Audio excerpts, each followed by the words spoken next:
Você que está nos visitando hoje pela primeira vez, nós estamos vindo de um retiro, 2 dias lá na Sojipa, um retiro de Páscoa, e a gente está, por um lado, eu pelo menos, bem cansado, mas por outro lado, muito animado, muito encorajado, né, pelas coisas que nós vimos e ouvimos ali com a igreja, nesses 2 dias, na sexta e no sábado, amém?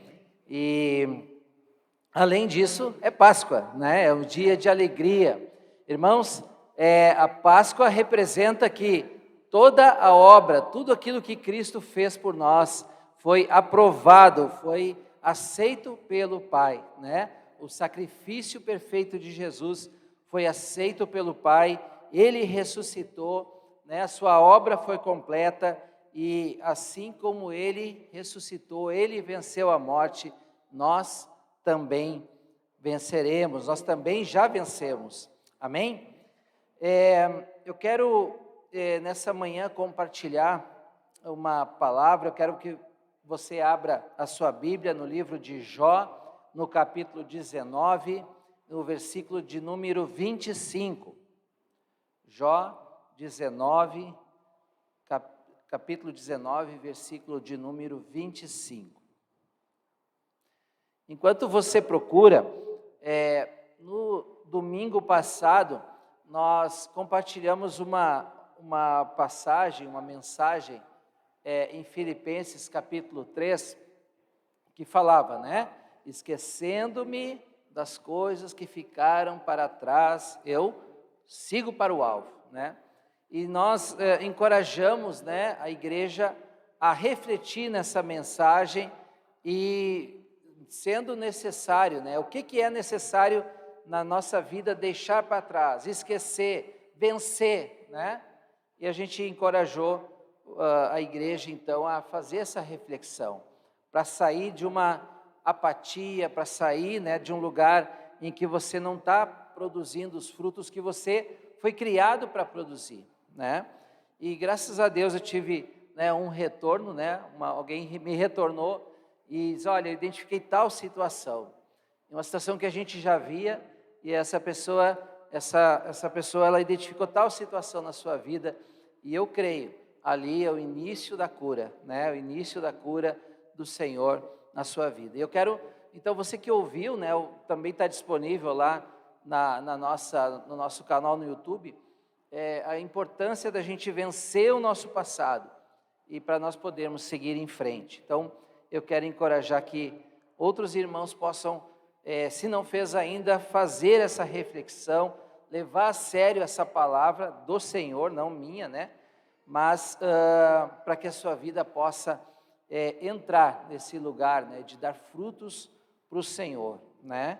Em nome de Jesus. Vamos, Jó capítulo 19, versículo 25, diz assim: porque eu sei que o meu Redentor vive, e por fim se levantará sobre a terra. Depois, revestido este meu corpo da minha pele, em minha carne verei a Deus. Vê-lo-ei por mim mesmo, os meus olhos o verão, e não outros. De saudade me desfalece o coração dentro de mim. Amados, Jó, a história dele é muito conhecida, inclusive fora das paredes da igreja, né? É a história do homem justo que sofreu uma dor, um ataque, vamos dizer assim, que a gente mal consegue imaginar. Mas em todo esse sofrimento, ele prevaleceu, né? A sua fé prevaleceu, ele não se afastou de Deus. E é interessante observar que Jó, qual era a promessa que ele tinha na sua frente, por que ele perseverou, mesmo que ele tenha enfrentado os piores desafios, as maiores tristezas, as maiores perdas, as tragédias pelas quais ele passou. Ele disse que eu sei que o meu Redentor vive. Amados, o que é o Redentor? Qual é a função? O que significa essa palavra Redentor, né? Nós temos no Brasil o Cristo Redentor, lá no Rio de Janeiro, né? Agora nós temos outras cidades construindo monumentos maiores ainda, né? Porque cada um quer ter o Redentor maior, né? Mas o que significa o Redentor? A palavra hebraica que foi utilizada no livro de Jó, ela expressa a ideia de reivindicar, de resgatar, de agir como um resgatador. Resgatar, também uma outra acepção alguém encarregado de restaurar os direitos de outro e vingar os seus erros. Então, é alguém encarregado de restaurar os direitos de outra pessoa. Na cultura judaica, na lei judaica, tinha até o papel de um parente que ele era obrigado a resgatar aquela pessoa, né, que tivesse numa situação. Por exemplo, morreu o irmão, o outro irmão tinha que casar com aquela viúva para não deixar ela desassistida naquele contexto, né? Então, a palavra redentor vem dessa ideia de um resgate, de um resgate. Em português, redentor é aquele que redime, resgata ou liberta. Redime, resgata ou liberta. Então, quando estamos falando do Redentor, nós estamos falando de alguém que é o libertador, é alguém que é o resgatador. Queridos, o livro de Jó, eu não sei se você sabia, eu não sabia e aprendi depois de um tempo. Ele é do mesmo tempo do livro de Gênesis. A Bíblia, ela é organizada, né, conforme seus estilos literários, né? Tem lá o Pentateuco, que é escrito por Moisés, depois tem os livros históricos, depois tem os livros de poesia, e então ela não está numa ordem cronológica, né? Necessariamente, tá? A cronologia é o Antigo Testamento, antes de Cristo, e o Novo Testamento, depois de Cristo. Mas, entre si, não está necessariamente o Antigo Testamento em ordem cronológica. Mas, a pessoa de Jó, a gente não vê ela interagindo no tempo do rei Davi, no tempo do profeta Isaías, no tempo do Jacó, lá no início, né, das 12 tribos de Israel. A gente não vê isso, né? Os estudiosos, eles nos ensinam que Jó é uma figura, um patriarca que viveu há muito tempo atrás, e provavelmente ele é lá do mesmo tempo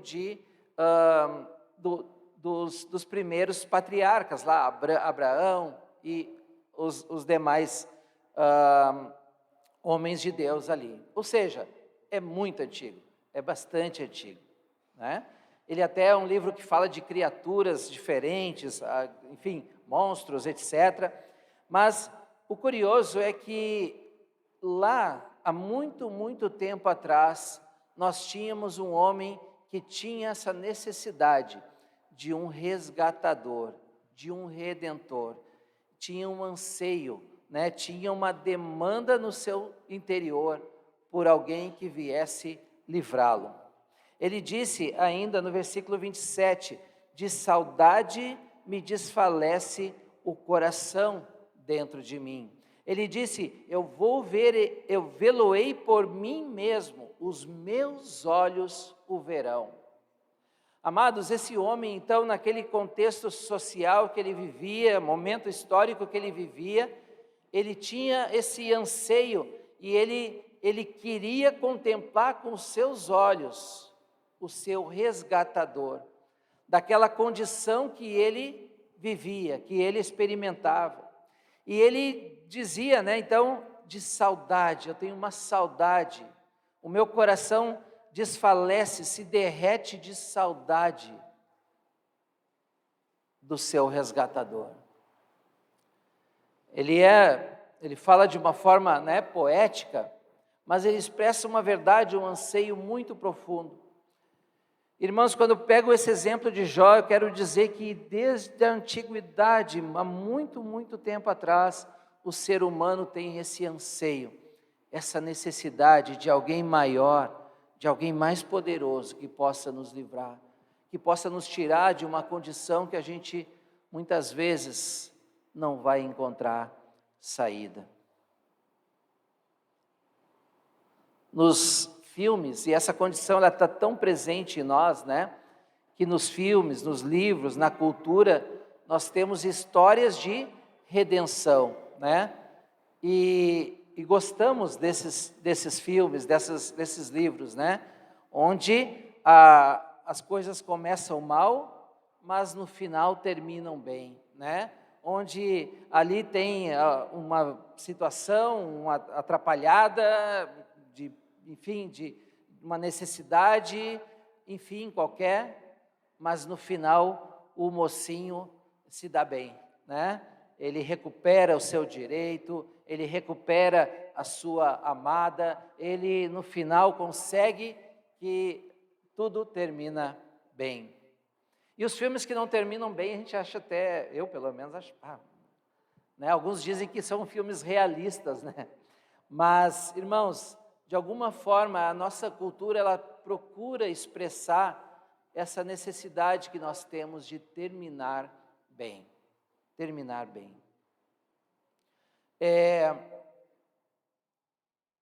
Essas coisas são expressão desse anseio, né? Agora, voltando, né, saindo lá dos filmes, dos livros e voltando aqui para a nossa vida cotidiana, nós precisamos ser redimidos, né? O Redentor, a gente tem um anseio pelo Redentor, mas que é o resgatador, mas nós precisamos ser resgatados do quê? Ou de quem? No que estamos presos que precisamos ser resgatados? Eu não sei, talvez você venha aqui, né, hoje, e não está se sentindo preso, né? Talvez você, no seu coração, pode até achar, né, que preso é quem está, de alguma forma, acreditando num conceito religioso, sei lá. Você talvez não se sinta necessariamente preso. As coisas estão indo bem, né? As coisas estão fluindo, acontecendo na família, enfim, tudo mais. Você não se sente preso. Eu queria, para esclarecer, né, a gente falando, né, da palavra de Deus, eu quero falar o que a palavra de Deus fala a respeito de um passado em comum que todos nós temos, todos nós temos. Você pode estar se sentindo bem agora, você pode não estar se sentindo bem agora, mas nós temos um passado em comum. O livro de Efésios, no Novo Testamento, capítulo 2, versículo 1, vai falar quais são as características desse passado em comum a todos nós. Efésios 2, versículo 1 até o versículo 3.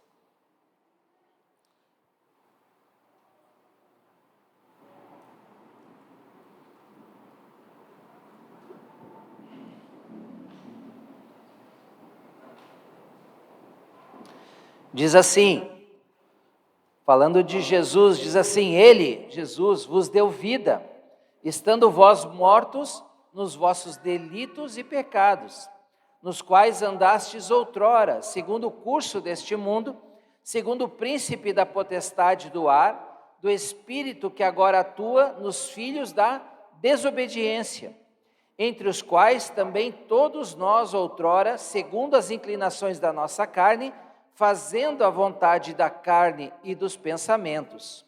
E éramos, por natureza, filhos da ira, como também os demais. Então, para ficar claro, né, não estou ofendendo ninguém, porque a gente está falando de um passado em comum. e também porque estamos falando de uma verdade bíblica. Diz então que nós, primeiro, estamos mortos, o nosso passado em comum nós estamos mortos em nossos delitos e pecados. É isso que a Bíblia fala a respeito do nosso passado, né? A respeito das nossas escolhas, da nossa vida.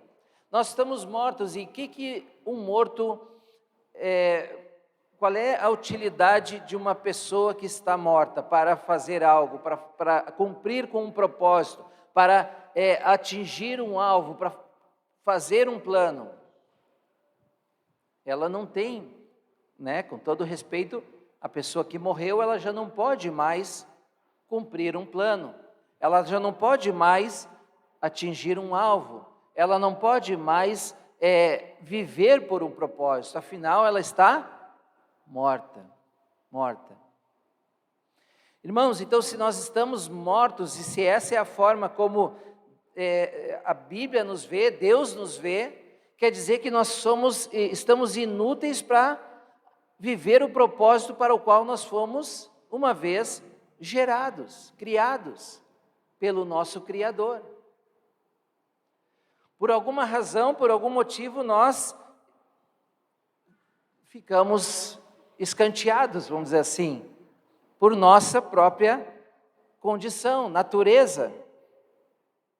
Diz assim: nos quais outrora, segundo o curso desse mundo, segundo o príncipe da potestade do Espírito, que agora atua nos filhos da desobediência. Então, o que nos mantém presos? Lembra? Eu sei que o meu Redentor vive. E Redentor é a ideia de alguém que vem me libertar, resgatar. Então, mas resgatar do quê? No que eu estou preso? Eu tenho 2 inimigos aqui até agora. Primeiro diz assim, segundo o curso desse mundo. Irmãos, esse mundo ele é contrário, né, às coisas divinas, à Bíblia, às coisas de Deus. Esse mundo ele nos leva para longe das portas da igreja, para longe das ideias de Deus, para longe do desejo, do propósito para o qual nós fomos criados. Na cultura, nas leis, no cotidiano, enfim, as ideias do mundo, né, a sabedoria do mundo, ela, na maioria, grande maioria, ela é contrária às coisas de Deus. Então, um inimigo que nos mantém presos e incapazes, né, de alcançar o propósito para o qual nós fomos criados é o mundo, o sistema do mundo, o pensamento desse mundo, né? Os sistemas de pensamento, as filosofias, as ideologias, aquelas coisas que nos afastam de conhecer o propósito para o qual nós fomos um dia gerados, o propósito para o qual um dia nós fomos plantados nesse mundo, na família, nesse país, na cidade que você nasceu. O mundo vai dizer, não, tudo é um acaso, né? Não existe um Criador, não, você tem que pensar, você tem que ser mais racional, você tem que abandonar essa ideia de religião, de Deus. Isso aí é para os antigos. Os antigos explicavam o mundo, não tinham a ciência, explicavam o mundo com as ideias de uma divindade, enfim. Você vai ouvir várias vezes isso. Eu ouvi na escola, na faculdade, nas revistas.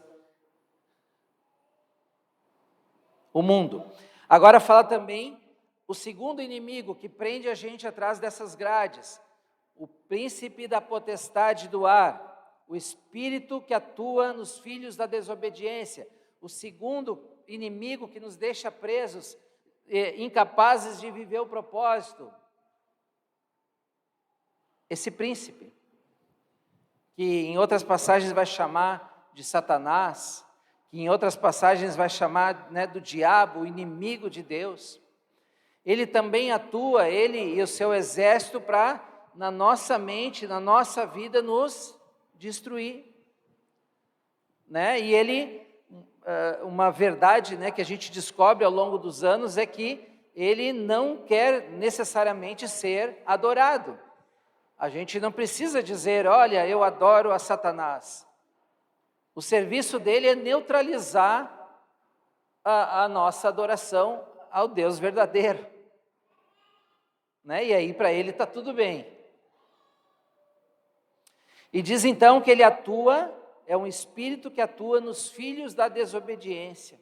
E ele vai bloqueando, vai fechando a porta do nosso coração, as tentativas, né, do resgatador, alguém vai, né, talvez orando por você, mas ele de alguma forma vai botando um empecilho, vai botando um vício, vai botando um pensamento, alguém que fala alguma coisa e você fica naquela mesma condição, né, ainda preso. Porque tem um segundo inimigo, tem o mundo e seu pensamento, e tem também o diabo e seus anjos caídos. Um terceiro inimigo diz assim, no versículo 3, segundo as inclinações da nossa carne, fazendo a vontade da carne e dos pensamentos. Irmãos, nós não podemos ser ingênuos. O fato é que nós gostamos dessa prisão, né, em que nós estávamos ou estamos antes de sermos libertos. Porque nessa prisão é como se a gente pudesse fazer qualquer coisa, não tem limites.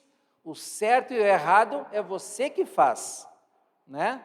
Nessa prisão, olha, a porta está fechada, mas aí dentro desse quarto tu pode fazer qualquer coisa, né? A imaginação, o céu é o limite. Pode usar isso, pode falar aquilo, pode ver aquilo, pode... O limite é o que a mente humana determinar. Não é isso que nós ouvimos aí na nossa sociedade? O que importa é que você seja feliz, mas não importa, só não vai machucar os outros, não vai ser, né, violência, mas seja feliz, faça o que você quiser fazer. É o discurso desse tempo. Irmãos, e quando a Bíblia fala de carne, fala da nossa alma, né, dos nossos desejos carnais. E fala de algo que é comum a todos nós, né? Os apetites da nossa natureza, que a Bíblia chama de pecaminosa. E a gente não tem tanto tempo aqui, mas a Bíblia diz que isso vem lá do Éden, né? Lá do início da história humana, lá no paraíso, quando Adão e Eva escolheram ouvir a mensagem do diabo, de Satanás, né? E ele deu uma mentira, uma deturpada, né? Ele deturpou o que Deus disse, né? E o Satanás, ele ofereceu assim, olha, é verdade que quando vocês comerem da árvore do conhecimento do bem e do mal, vocês vão ser como Deus. Satanás ofereceu para eles a possibilidade de ser como Deus. Ser como Deus, ser o dono do seu destino, ser o dono do seu nariz, não prestar contas para ninguém, fazer a sua própria vontade, ser o teu próprio Senhor, andar plenamente livre, viver todos os teus sonhos, não precisar prestar contas, falar com ninguém daquilo que tu faz. E eles compraram essa ideia. E o cristianismo nos ensina que, de alguma forma, todos nós herdamos esse mesmo gene, esse mesmo DNA, né? De fazer o que a gente quer, de ser livre, de não prestar contas, de fazer o que dá na telha. Essa independência, todos nós nascemos. E por isso que o nosso Criador, Ele nos olha como mortos para o propósito para o qual um dia nós fomos gerados. Amados, então nós temos 3 inimigos na frente da prisão, né? Nós temos o mundo, o sistema do mundo de pensamentos, ideologias, nós temos o diabo, Satanás, nos trancando, e nós também temos aquela vontadezinha de permanecer preso, né? Tá tão bom, tá tão quentinho. Não parece que lá fora é melhor. Não parece muitas vezes que ser livre é melhor. Tem que vir na igreja todo domingo, né? Tem que orar para Deus, prestar contas para Deus. Fazer o certo e o errado não vai ser mais o meu certo e o meu errado. É o certo e o errado de Deus. Imagina, no ano 2000 e tantos, vê se pode. Muitas vezes nós somos atacados por essas ideias. Mas o fato é que, como Jó, lá bem perto do início da história da humanidade, ele não conseguia explicar todas as coisas. E ele tinha um anseio. E ele disse um dia: eu sei que o meu Redentor vive. Irmãos, de alguma forma esse anseio ele está presente nos nossos corações. Sabe, eu já falei, né, já meio lugar comum, né, aqui entre nós, de alguém que veio do ateísmo, né, como eu, né. Eu tinha medo, ao mesmo tempo que eu era alguém que acreditava na ciência, aquela coisa toda, como estudante, tá? Não estou falando desses cientistas aí de hoje em dia, eu era apenas um estudante. Mas, enfim, eu comprei todo o pacote, né, de ideias que a escola, o sistema me dava, né? Deus não existe, tudo é uma ficção, tudo é, enfim, para acalmar as pessoas, etc. Mas, por outro lado, eu me lembro muito vividamente da necessidade de um propósito que eu tinha, né? Mas será que é só isso que vai acontecer?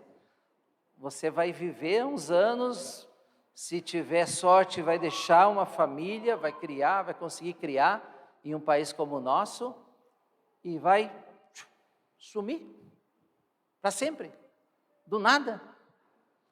E essas coisas me inquietavam. Jó, ele teve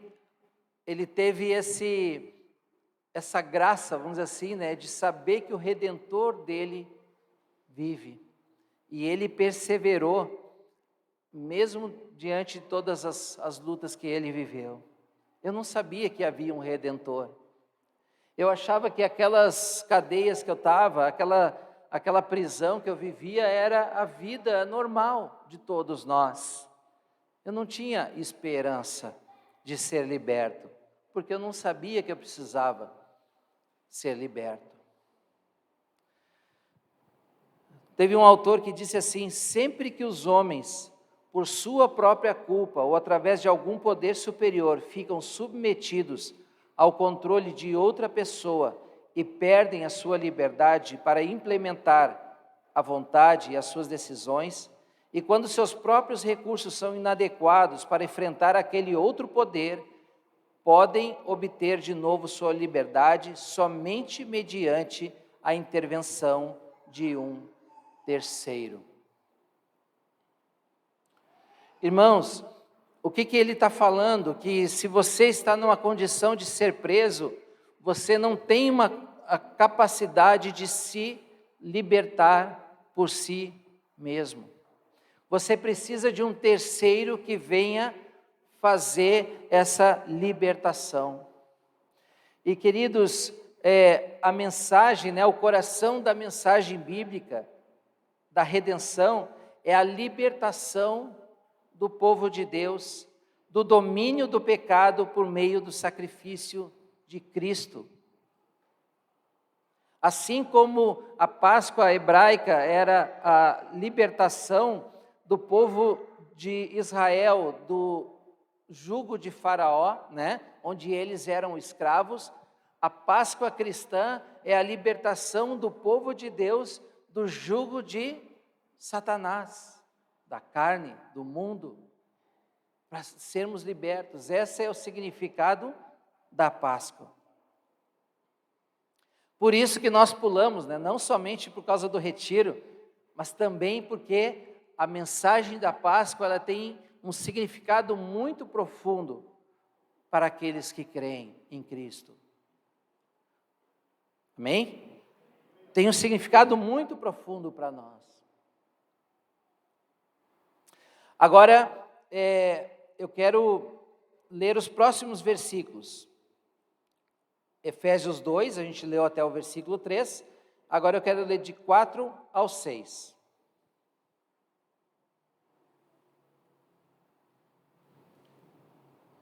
Nós falamos aqui de 1 ao 3, de um passado em comum, né? E de 3 inimigos que nos mantêm atrás das grades: o mundo, o diabo e a nossa carne, a nossa alma, né? A nossa natureza pecaminosa. Mas, graças a Deus que Deus tem um mas. Graças a Deus que tem um mas. Porque diz assim, no versículo 4, começa com um mas. Mas Deus, sendo rico em misericórdia, por causa do grande amor com que nos amou, e estando nós mortos em nossos delitos, nos deu vida juntamente com Cristo. Pela graça sois salvos, e juntamente com Ele nos ressuscitou e nos fez assentar nos lugares celestiais em Cristo Jesus. Amém? Amados, eu não sei, eu gosto de filmes e cultura pop e essas coisas, né? E tem um filme lá, Mercenários, não sei se vocês já viram, né? Tem violência, tá? Mas assim, naquele filme tinha um povo que estava preso lá, trabalhando como escravo para aqueles vilões malignos, né? E aí o filme tem um monte de ator famoso que se juntam para resgatar aquelas pessoas. Eu não lembro mais quem eram os bons e os maus, né, do filme, mas tinha Schwarzenegger, tinha o Stallone, tinha, sei lá, Mel Gibson, junto ali tinha uns 10, 15, eu acho, né? Juntou toda a turma, né? O melhor do cinema tinha lá para ir lá e salvar aquelas pessoas. Queridos, nem todos eles juntos poderiam fazer o que Cristo fez por mim e por você. Ele, Jesus, né, ao vir nessa terra, ele veio com um propósito muito, muito específico. Ele veio para resgatar a nós, a humanidade, para que nós estivéssemos de novo disponíveis para cumprir com o propósito original que nós fomos criados. Se nós um dia fomos criados no coração de Deus, Ele disse, né, Ele nos formou lá do pó, a Adão, a Eva, e diz que a Bíblia que Ele andava na viração do dia, né? Todos os dias Deus ia ter comunhão com Adão e Eva, está lá no livro de Gênesis, nos 2 primeiros capítulos, que Deus tinha prazer de estar ali com eles. E diz que quando eles pecaram, eles se afastaram de Deus, e Deus santo, Deus completamente puro, não podia mais ter contato com eles, porque eles se contaminaram. Aí a Bíblia diz que Jesus, então, ele veio, o segundo Adão, diz a Bíblia, né, em oposição ao primeiro que falhou. Jesus, ele é o segundo Adão, o Adão que deu certo, o Adão que foi fiel até o fim. O Adão que veio, então, restaurar toda a humanidade para viver o propósito que nós fomos criados um dia. E que propósito é esse, meus irmãos? O propósito de termos comunhão com Deus. O propósito de nós sermos de novo amigos de Deus. O propósito de novo de nós podermos entrar na presença de Deus. O propósito, meus irmãos, de nós podermos ser chamados de filhos de Deus. As autoridades humanas, você pode talvez entrar na presença delas, mas vai ser com muitas seguranças, e vai ter que agendar, né, de uma forma, e tu vai ter ainda que ter algum QI, né, alguém que te indique, né, olha, eu sou amigo do fulano, eu conheço o diretor fulano de tal, né, eu tenho lá, eu influencio, eu sou líder tal, né, Então eu preciso ter uma audiência com o presidente, com o governador. E tudo bem, tu vai ter a tua audiência, mas é tal dia, lá daqui a tantos dias, tantas semanas. E você vai chegar e falar com essa pessoa, com essa autoridade. Irmãos, muitas vezes nós vamos até Deus com esse mesmo coração, né? Nós, quando precisamos dele, será que eu posso falar com ele? Será que eu posso chegar à presença dele? E nós falamos e muitas vezes nós nem sabemos se somos atendidos, porque também tem uma ideia aí fora de que Deus está muito ocupado com muitos problemas, e tem a guerra, e tem a fome, e a minha vida, ela é muito pequena perto da agenda de Deus, que deve ser tão lotada e tão cheia de compromissos e problemas, que talvez, se Ele existe, nem se importe comigo. Irmãos, mas o filho do presidente, ou do governador, ou do prefeito, ele entra na presença dele a hora que ele precisa, que ele quer. E não precisa segurança, é o filho do presidente, deixa ele entrar, é o filho do governador. Ele não precisa de maiores protocolos, ele não precisa, né, daquele protocolo que um desconhecido tem. Precisa. Amados, quando a gente fala de resgatar, de ser redimido, a gente fala de voltar a uma condição que foi perdida em algum lugar da nossa história. A gente fala de restaurar uma condição que nós muitas vezes nem sabemos que nós tínhamos, um direito que nós nem sabíamos que nós tínhamos, o direito de sermos chamados filhos de Deus, filhas de Deus. Irmãos, por isso que a gente, ao mesmo tempo que Cristo, Ele ressurgiu, Ele ressuscitou, ao mesmo tempo nós podemos declarar que nós também revivemos. Nós não morremos, né? Nós estamos vivos aqui, mas por que nós temos a ideia de que nós revivemos? Porque nós revivemos para Deus, nós revivemos para esse propósito, nós ressuscitamos porque nós estávamos mortos, nós estávamos fora do jogo, nós não estávamos na lista do treinador por nossa própria conta, porque a gente estava indiferente, mas porque Cristo morreu por nós, nós temos agora a possibilidade de sermos então novamente chamados de filhos, de voltar ao jogo, de voltar à vida, né, de experimentar o porquê que nós fomos um dia gerados.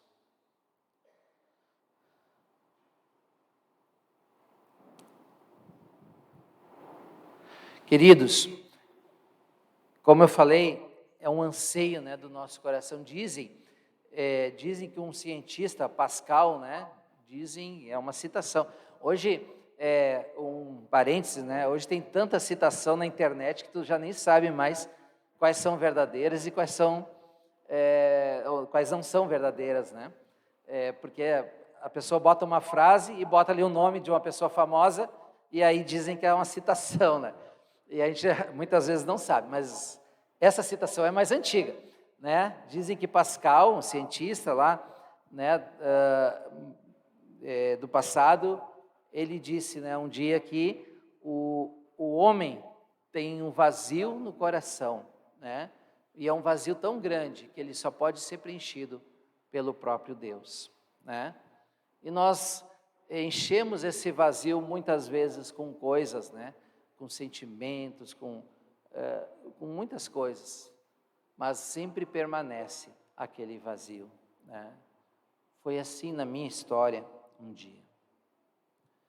Eu quero dizer que se é a tua história também, Jesus, Ele pode ser também hoje aquele que te resgata, te liberta, amém?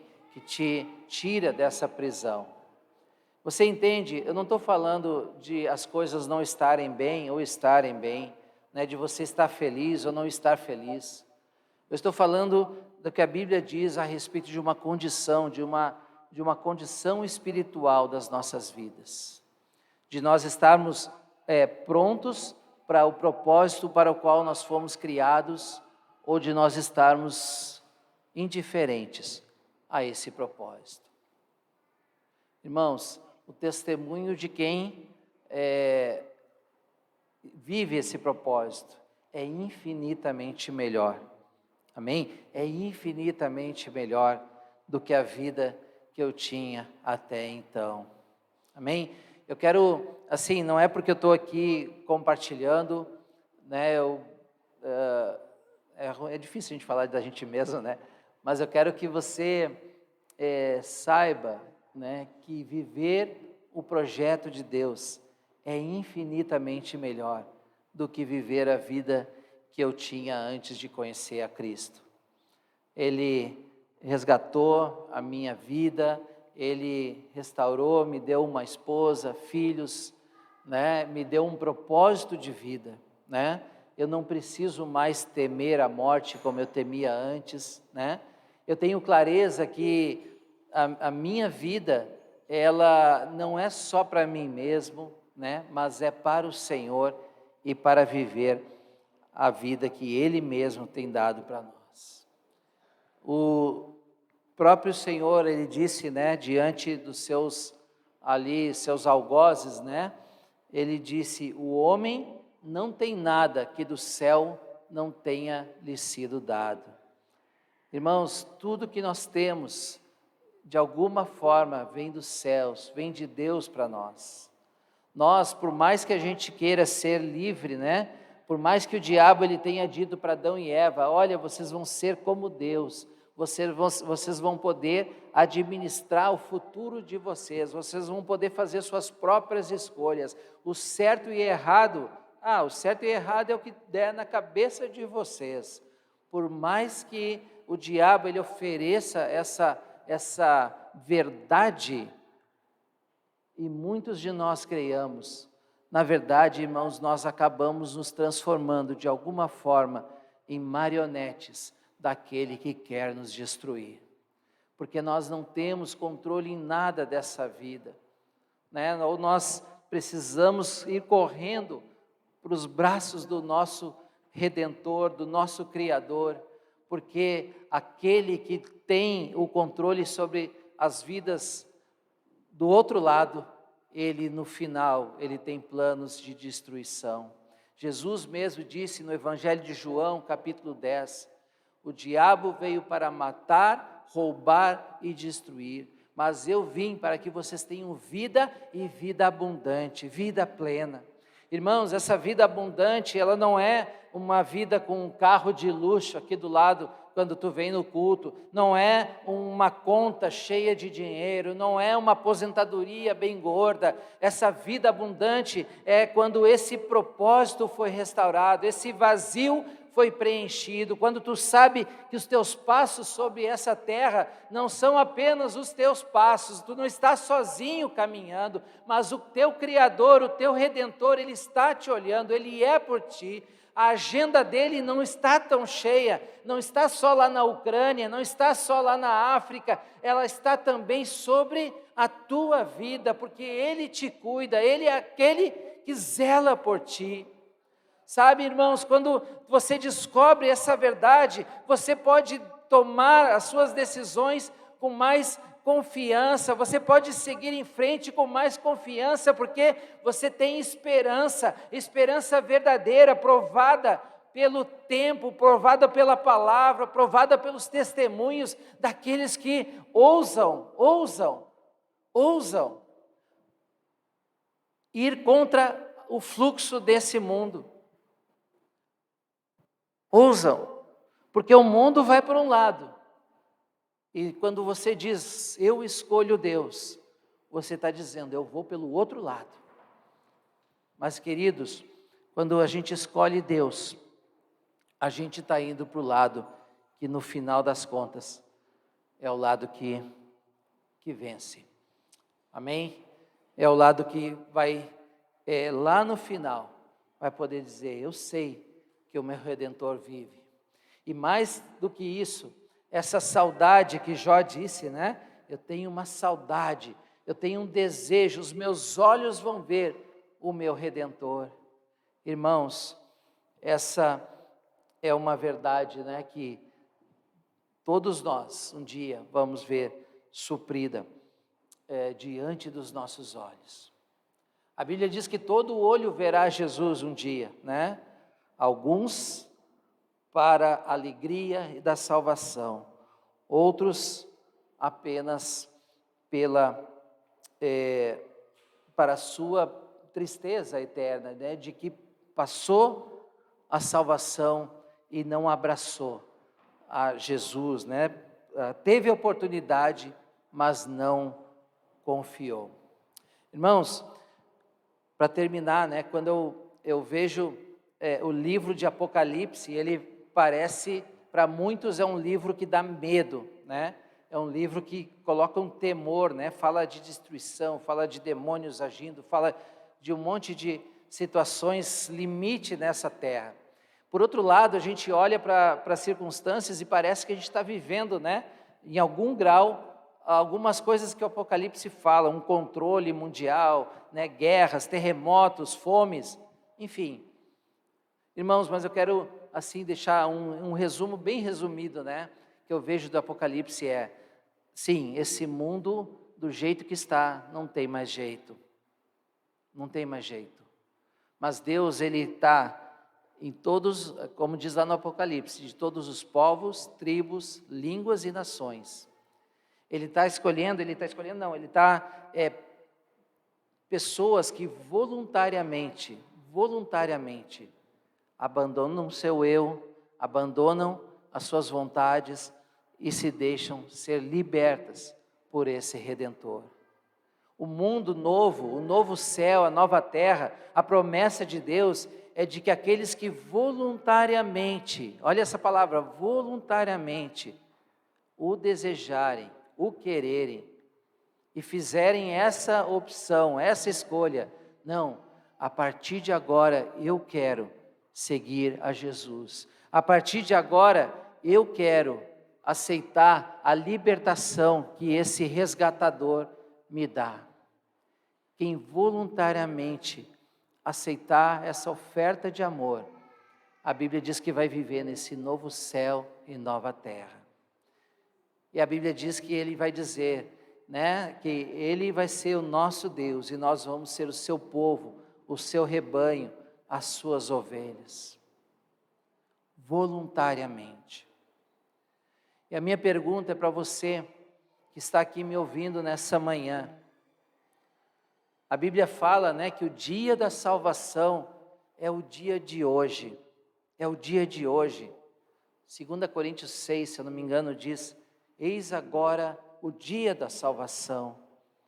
Hoje, irmãos, hoje você que visita, não amanhã, não no futuro, não, porque nós não temos controle de nada, nós só temos o hoje, com certeza temos o agora.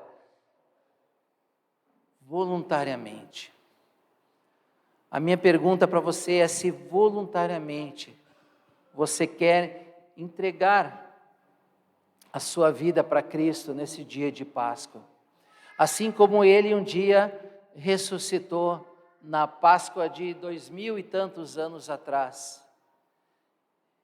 Irmãos, amigos, Ele quer também que você ressuscite para Deus, para o propósito para o qual você foi criado. Amém? Eu vou pedir para os irmãos ministrarem um cântico nesse momento.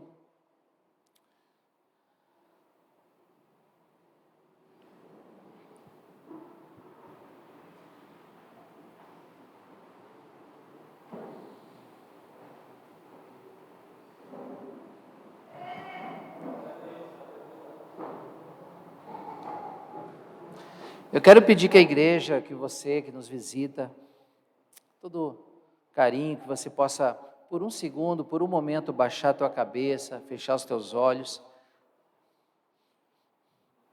Fechamos nossos olhos não para obter um poder especial, mas apenas para a gente não se distrair. E no lugar onde você está, no teu coração, eu quero dizer que talvez seja esse o dia de hoje, o dia da tua redenção, o dia em que o propósito para o qual você foi criado, vai ser agora restaurado, esse propósito. Talvez você chegou aqui e não sabia, talvez você tenha chegado aqui e de alguma forma se identificou com aquilo que foi falado, sobre um vazio, sobre uma necessidade de algo melhor, de algo maior.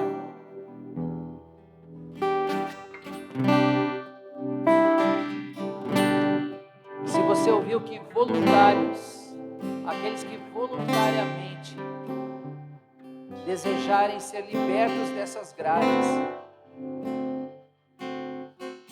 e se voltarem para Deus,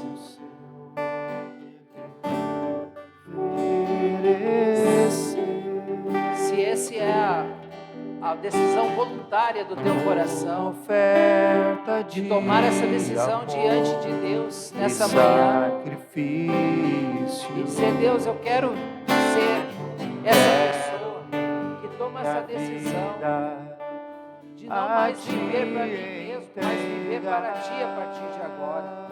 Eu quero experimentar isso, eu quero experimentar essa vida com propósito. Se essa é a tua condição nesse momento, vem aqui na frente. Eu quero orar por ti, quero te abençoar, quero te ajudar em nome de Jesus. Uma oferta de amor e sacrifício, eu quero minha vida a Ti entregar. Uma oferta viva em Teu altar, pois pra Te adorar foi que eu nasci. Cumpre em mim o Teu querer, faça o que está em Teu coração,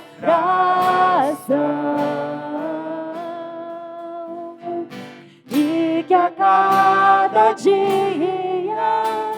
eu queira mais e mais estar ao Teu lado, Senhor.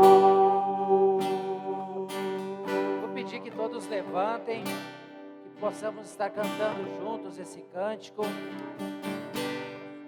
Amém. Eu quero dar mais uma oportunidade que você possa considerar esse convite que o Senhor lhes faz nessa manhã. Amém? Vem o Senhor minha vida oferecer,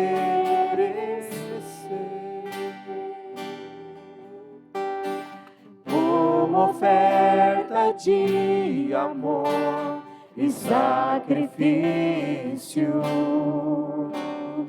Quero minha vida a Te entregar, uma oferta viva em Teu altar, pois pra Te adorar foi que eu nasci. Cumpre em mim o Teu querer e faça o que está em Teu coração,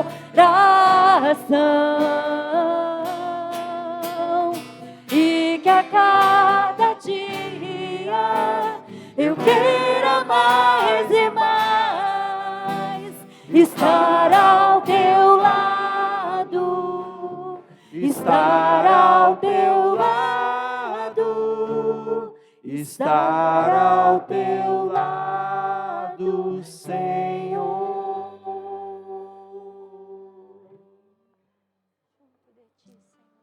Aleluia, a Bíblia diz que há uma festa nos céus, quando um pecador se arrepende, se volta para o seu Senhor. Aleluia, louvado seja Senhor, porque, ó Deus, Tu festejas, Senhor, quando nós nos voltamos para Ti. Quando nós, ó Deus, abandonamos, Senhor, a nossa própria vida, as nossas convicções, ó Deus, e nos voltamos para o Senhor, para viver uma vida nova para o Senhor. Ó Deus querido, eu oro, Deus, para que Tu estejas confirmando, Deus, a palavra, a unção, Deus, que veio sobre a vida desta irmã, Senhor. E nós a abençoamos em nome de Jesus. Ó Deus querido, para que ela continue firme, Deus, daquilo que ela tem ouvido. E que ela, Deus, possa produzir frutos, ó Deus, na sua vida, Deus, em nome de Jesus. Porque Tu é com ela todos os dias, Senhor. Tu é com ela todos os dias. E nós abençoamos em nome de Jesus. Nós te abençoamos, minha irmã. Abençoamos tua vida, tua história, o teu destino. Nós te abençoamos em nome de Jesus. Nós, como igreja, estamos aqui para servir ao Senhor e servir a Ti, te abençoar, ser um canal, um instrumento do Senhor para a tua edificação, para o teu crescimento nesse propósito, nesse desejo que o Senhor tem para a tua vida. Em nome de Jesus te abençoamos. Em nome de Jesus abençoamos, oramos, ó Deus, por cada um que está aqui nesse lugar, nessa manhã, Senhor. Ó Deus querido, liberta, Deus, aquele que está preso, aquele que está, ó Deus, de alguma forma, ó Deus, confuso, de alguma forma, Deus, ainda não compreende, Senhor. Liberta, Senhor, em nome de Jesus. Completa, Deus, a obra que tem começado, Deus, em cada coração. Em nome de Jesus, Senhor, obrigado, Deus, porque eu sei que esse é um tempo de salvação. Esse é um tempo, ó Deus, o que o Senhor, Deus, está falando, Deus, aos corações. Ó Deus querido, é um tempo que Tu estás atraindo as pessoas para Ti.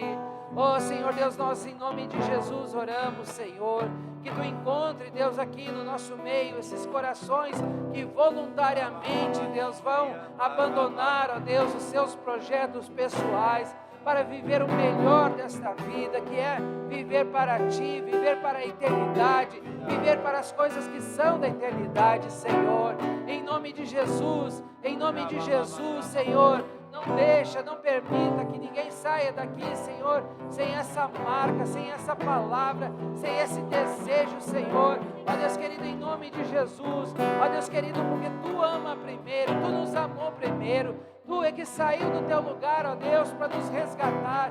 Tu é que tomou a primeira iniciativa, Senhor. Tu, Senhor, é que correu atrás de nós, que insistiu, que bateu a porta, Senhor. E a nós, Senhor, só cabe, Senhor, abrir a porta dos nossos corações. A nós, Senhor, só cabe, Senhor, é nos deixar, Deus, ser levados pelo Teu Espírito, nos deixar ser levados, ó Deus, pelo Teu convite, Senhor. Ó Deus, para que tudo mude, para que tudo seja transformado. Ó Deus, para que a nossa realidade, Senhor, seja transformada. Ó Deus querido, e é isso que nós como cristãos declaramos nesse domingo de Páscoa. Porque onde Tu estás, ó Deus, a vida é transformada.